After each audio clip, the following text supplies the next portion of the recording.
आखिरकार प्रशासन ने रोडवेज कर्मियों की दोनों मांगे मान ली, जिसके बाद रोडवेज कर्मियों ने जाम खोला। उत्तरकाशी पुलिस को एक बड़ी कामयाबी हाथ लगी है। पुलिस ने करीब 3 करोड़ रुपए की प्रतिबंधित जड़ी बूटियां बरामद की हैं।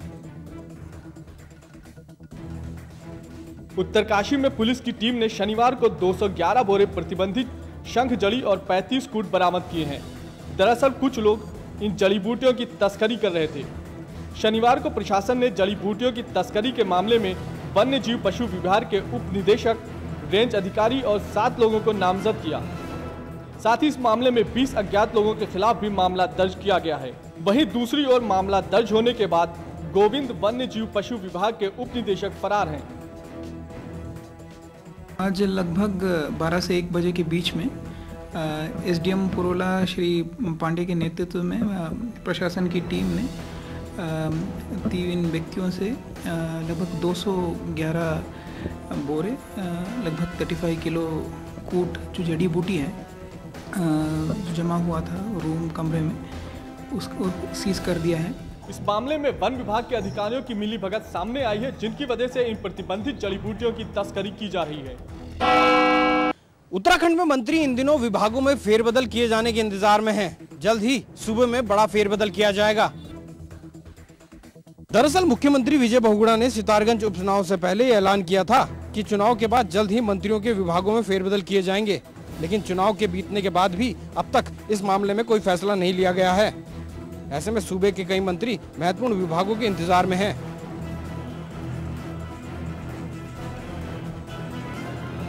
ये क्योंकि मुख्यमंत्री का अधिकार है कि वो किसको कौन सा विभाग देते हैं, किससे कौन सी जिम्मेदारी लेते हैं, और पार्टी हाईकमान से जो भी उनकी बातचीत हुई है, तो मैं सोचता हूँ कि ये उनका निर्णय है, वो जो भी करें वो तो उनको करना है।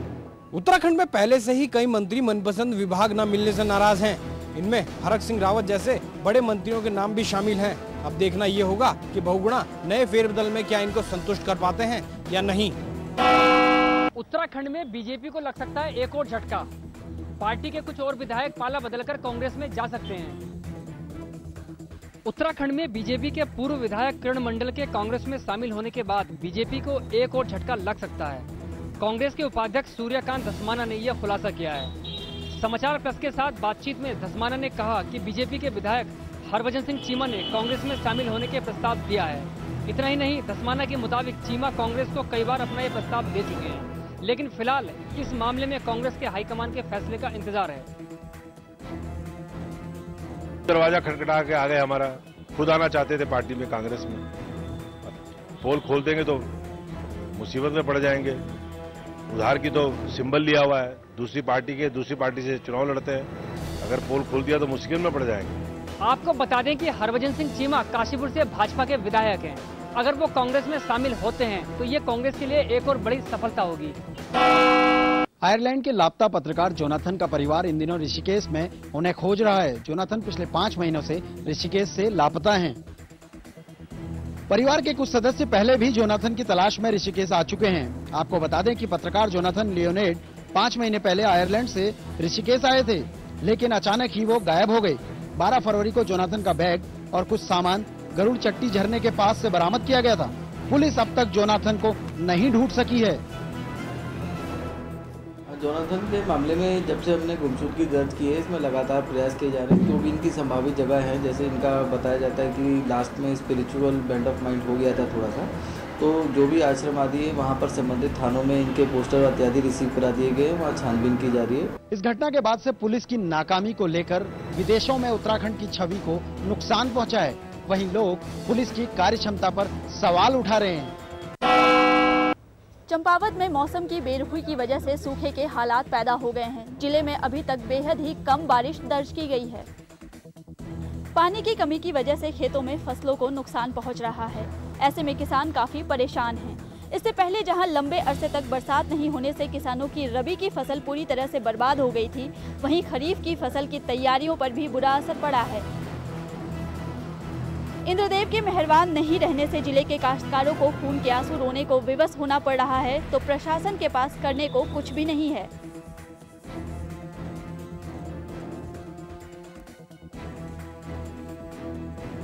बारिश कम होने की वजह से पीने के पानी की भी किल्लत हो रही है। ऐसे में लोगों ने प्रशासन से मदद मुहैया कराने की मांग की है। रुद्रपुर में आज बीएड बेरोजगारों और पुलिस के बीच जमकर झड़प हुई। ये लोग टीईटी काउंसलिंग रोकने आए थे। उधम सिंह नगर के विज्ञान संकाय के 30 टीईटी अभ्यर्थियों का रुद्रपुर डाइट में आज साक्षात्कार था। इसकी जानकारी मिलते ही बीएड बेरोजगारों ने हंगामा करते हुए साक्षात्कार रोकने का प्रयास किया, परंतु पुलिस ने प्रदर्शनकारियों को खदेड़ दिया। प्रदर्शनकारियों ने सरकार पर उधम सिंह नगर की उपेक्षा का आरोप लगाया और इंटरव्यू में धांधली का आरोप लगाया।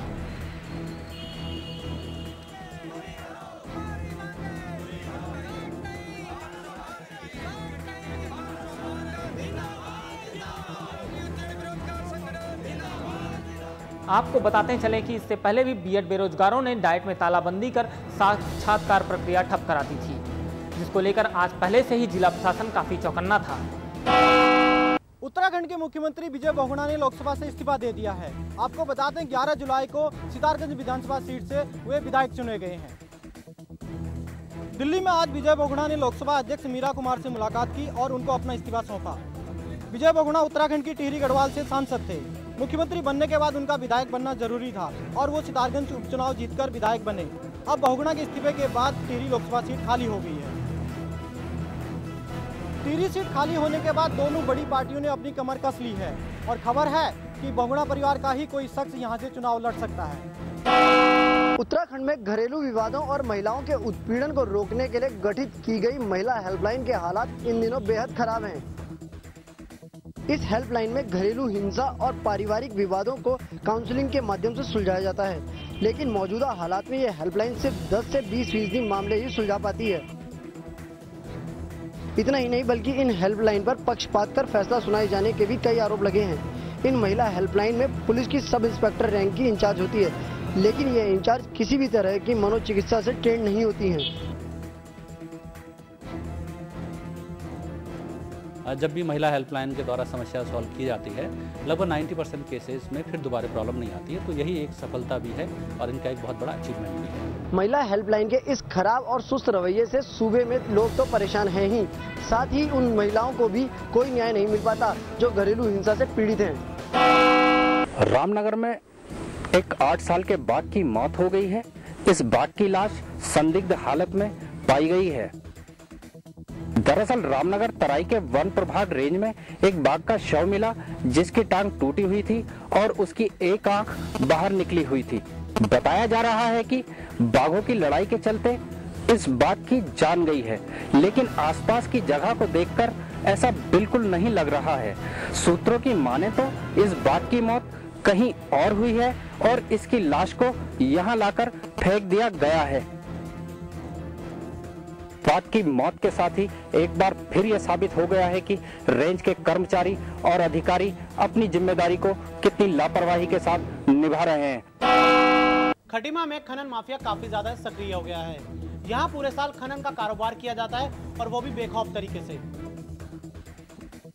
इन लोगों के हौसले इतने बुलंद हो चले हैं कि कहीं तो ये लोग जेसीबी मशीन लगाकर भी खनन कर रहे हैं। ये लोग नदी, नालों व काश्तकारों को छोटा सा लालच देकर जमीनों को बंजर बनाने का काम कर रहे हैं, जिससे पर्यावरण को भी काफी नुकसान पहुंच रहा है, जबकि प्रशासन हाथ पर हाथ धरे बैठा हुआ है।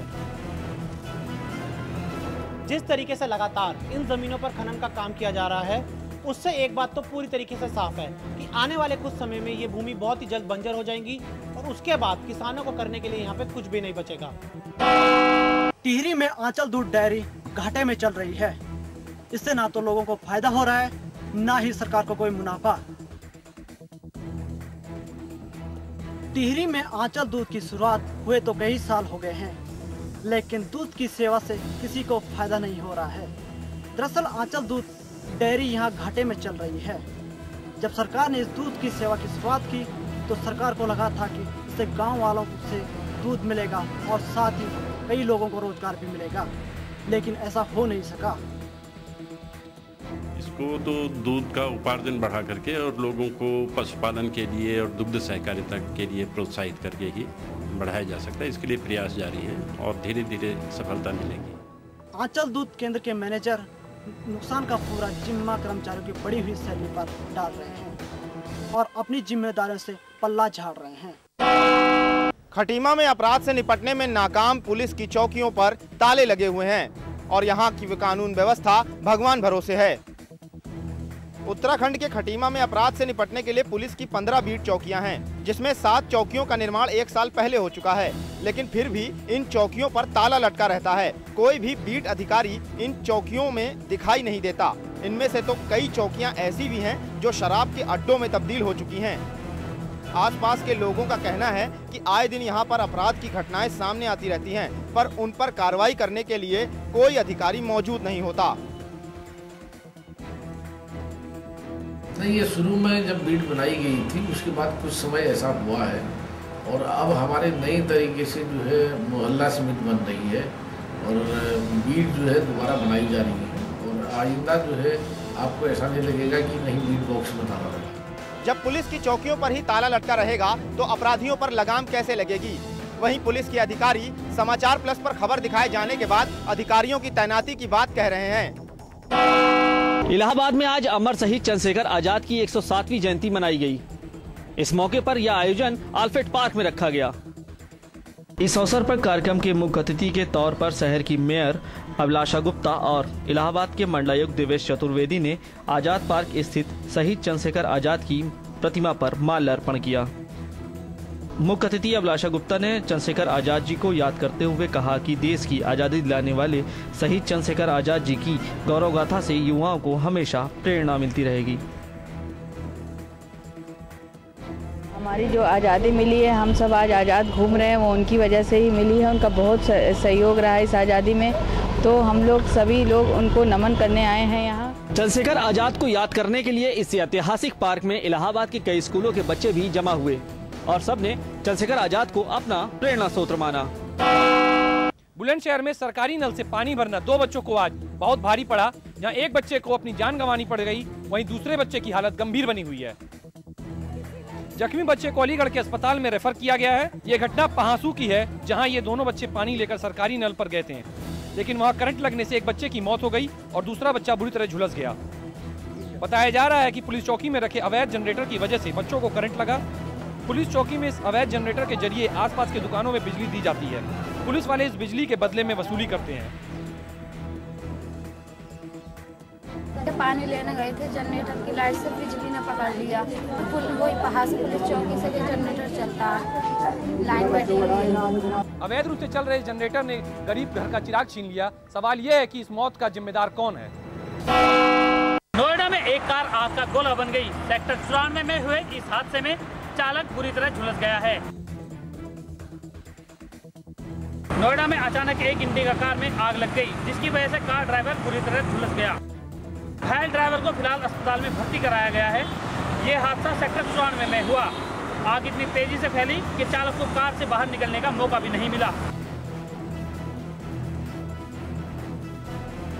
वो सामने से थोड़ी चिंगारी से बदबू सी आई, थोड़ी चिंगारी से लगा हुआ ऐसा लगा मेरे को। मैंने बाहर निकल के देखा तो उधर बोनट खोल के देखा, उसमें कुछ नहीं हुआ था। फिर एक बाइक मतलब आग आ गया, एक ही बार हो गया। फिर जैसे मैं भागा, मेरे पीछे इधर इस साइड में जल गया और ये हाथ वोट कर गया।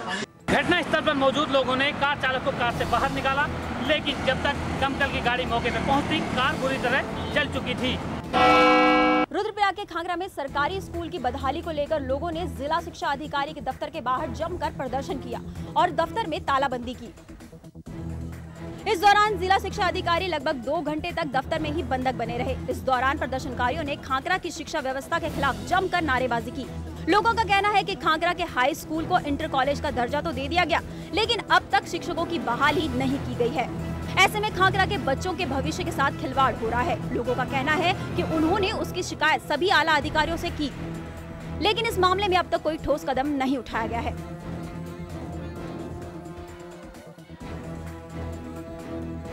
लोगों ने इस धरना प्रदर्शन के दौरान ये चेतावनी दी है कि अगर जल्द ही शिक्षकों की बहाली नहीं की गई तो वो बद्रीनाथ राष्ट्रीय राजमार्ग को जाम करेंगे।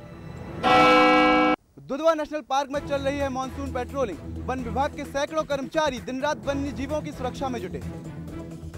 लखीमपुर खीरी में भारत नेपाल सीमा के पास मौजूदा दुधवा राष्ट्रीय उद्यान के फाटक इन दिनों बंद हैं। ऐसे में पूरे दुधवा राष्ट्रीय उद्यान में इन दिनों पेट्रोलिंग का काम जारी है। इस पेट्रोलिंग में सैकड़ों वन कर्मियों को लगाया गया है। इस निगरानी के काम के लिए दुधवा प्रशासन ने